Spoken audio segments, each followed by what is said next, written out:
আসসালামু আলাইকুম। আজ আপনাদের তৈরি করে দেখাবো পাস্তা। চলে এসেছি মাইমুনার হাতের স্বাদ থেকে। ঘরোয়া উপকরণ দিয়ে তৈরি করে দেখাবো। আমি এখানে ব্যবহার করেছি সানফ্লাওয়ার অয়েল।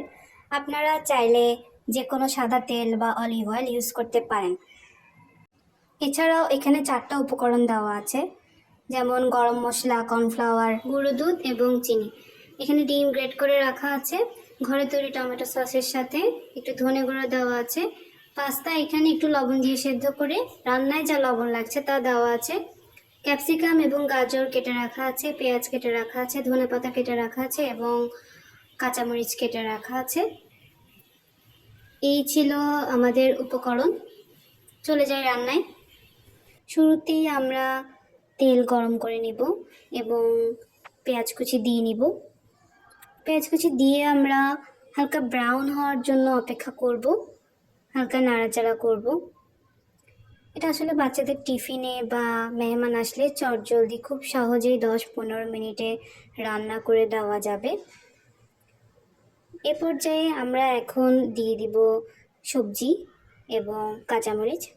সবজির মধ্যে তো আপনারা দেখেছেনই যে আমরা গাজর এবং ক্যাপসিকাম দিয়েছি। আপনারা স্বাদ বাড়ানোর জন্য চিকেন, চিংড়ি এসব দিতে পারেন। ডিমও অ্যাড করা যাবে। খুবই অল্প সময়ে আসলে বাসায় থাকা ফ্রিজের উপকরণগুলো দিয়ে আপনারা তৈরি করে ফেলতে পারেন।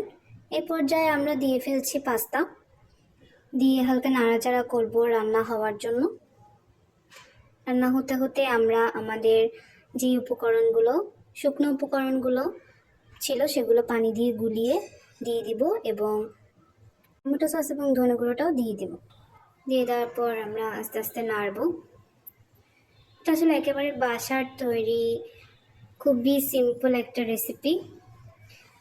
একেবারে ঘরোয়াভাবে যাই থাকে আমাদের বাসার নর্মাল ফ্রিজে সেগুলো দিয়ে তৈরি করা, যে কোনো সময় তৈরি করে ফেলা যায়। খুব চটজলদি রান্না শেষে আমরা এটা পরিবেশন করে নিচ্ছি ডিম দিয়ে, সিদ্ধ ডিম, গ্রেট করা ডিম দিয়ে এবং এরপরে ধনেপাতা দিয়ে আমরা এটা পরিবেশন করে নিচ্ছি। পরিবেশনটা আসলে যে যার ইচ্ছা মতো যেমন করে, যার যেমন রুচি।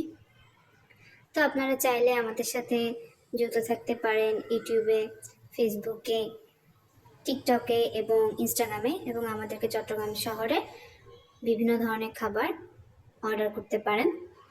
আমরা সর্বাত্মক চেষ্টা করব ঘরোয়া খাবার আপনাদের দোরগোড়ায় পৌঁছে দিতে। ডেসক্রিপশন বক্স, কমেন্ট বক্স এবং বায়োতে অর্ডারের নাম্বার দেওয়া থাকবে। আমাদের ইউটিউব চ্যানেল সাবস্ক্রাইব করার অনুরোধ রইল। সবাই ভালো থাকবেন।